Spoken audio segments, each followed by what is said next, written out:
हर हर महादेव. हिंदू धर्मात श्रावण महिना हा भगवान शिवाला समर्पित असून सर्वात पवित्र महिन्यांपैकी एक मानला जातो. या महिन्यात शिवपूजा, रुद्राभिषेक, सोमवारचे व्रत, जप तप आणि दान यांना विशेष महत्त्व आहे. यंदाचा श्रावण 2026 हा केवळ धार्मिकदृष्ट्या नव्हे तर वैदिक ज्योतिषशास्त्राच्या दृष्टीनेही अत्यंत महत्त्वाचा मानला जात आहे. कारण तब्बल 12 वर्षांनंतर देवगुरु बृहस्पती आपल्या उच्च राशी कर्कमध्ये भ्रमण करत आहे, ज्यामुळे अत्यंत शुभ मानला जाणारा हंस महापुरुष राजयोग तयार होत आहे. याच काळात पुष्यामृत योग तसेच काही काळ सूर्य आणि गुरूची युती यांसारखे शुभ ग्रह योगही निर्माण होत असल्याने अनेक राशींना याचा सकारात्मक लाभ मिळू शकतो. वैदिक ज्योतिषशास्त्रानुसार ग्रहयोग शुभ संधी दर्शवतात, मात्र प्रत्येक व्यक्तीच्या जन्मकुंडलीतील ग्रहस्थितीनुसार त्यांचे परिणाम वेगवेगळे असू शकतात. प्रथम आपण बघू हंस महापुरुष राजयोग म्हणजे काय. वैदिक ज्योतिषात पंचमहापुरुष योग हे 5 अत्यंत प्रभावशाली योग मानले जातात. हे 5 योग म्हणजे रुचक योग मंगळ, भद्र योग बुध, हंस योग गुरु, मालव्य योग शुक्र, शश योग शनी. यापैकी हंस महापुरुष योग तेव्हा तयार होतो जेव्हा गुरुग्रह स्वतःच्या राशीत किंवा उच्च राशीत आणि केंद्रस्थानी असतो. यंदा गुरु कर्क राशीत उच्चस्थानी असल्यामुळे हा अत्यंत शुभ योग निर्माण होत आहे. थोडक्यात आपण बघू पुष्यामृत योग म्हणजे काय. पुष्य नक्षत्र हे सर्वात शुभ नक्षत्रांपैकी एक मानले जाते. जेव्हा शुभवार आणि शुभ ग्रहस्थितीसोबत पुष्य नक्षत्राचा संयोग येतो तेव्हा त्याला अनेक पंचांगांमध्ये पुष्यामृत योग असे म्हटले जाते. थोडक्यात आपण बघू सूर्य आणि गुरूची युती म्हणजे काय. श्रावण महिन्याच्या काही काळात सूर्य आणि गुरु एकाच राशीत येतात. त्यानंतर सूर्य स्वतःच्या सिंह राशीत प्रवेश करतो. या योगाच्या शुभ प्रभावाने कर्कसहित काही राशींवर महादेवाची अपार कृपा होईल, तसेच भगवान विष्णूचा सुद्धा आशीर्वाद मिळेल. या शुभ योगांच्या निर्मितीमुळे काही राशींना जीवनात सुख समृद्धी अनुभवायला मिळेल. पाहुयात कोणत्या राशींना या ग्रह गोचरचा अधिक लाभ मिळेल. पहिली रास आहे मेष. मेष राशीच्या पंचम भावात गुरूचे गोचर होणार आहे. मेष राशीच्या लोकांचे यावेळी 7.5 पहिले चरण सुरू आहे. मात्र ग्रहांची अनुकूलता असल्याने या राशीच्या लोकांना श्रावणात लाभ मिळतील. तसेच मंगळ गोचर श्रावणात तुमच्या राशीच्या 3ऱ्या भावात होणार आहे.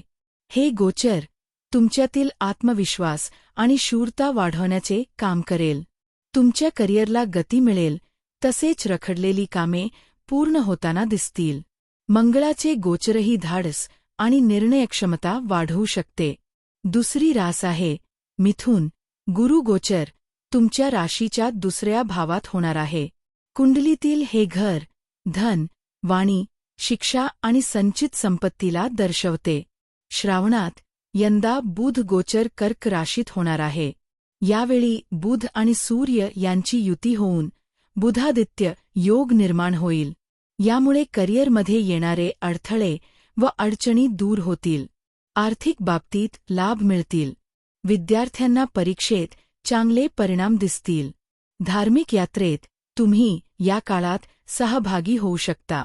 तिसरी रास आहे कर्क. कर्क राशीच्या लग्नभावात गुरु गोचर होणार आहे. कर्क राशीत 12 वर्षांनंतर श्रावण महिन्यात गुरु आणि सूर्य यांची युती जुळून येत आहे.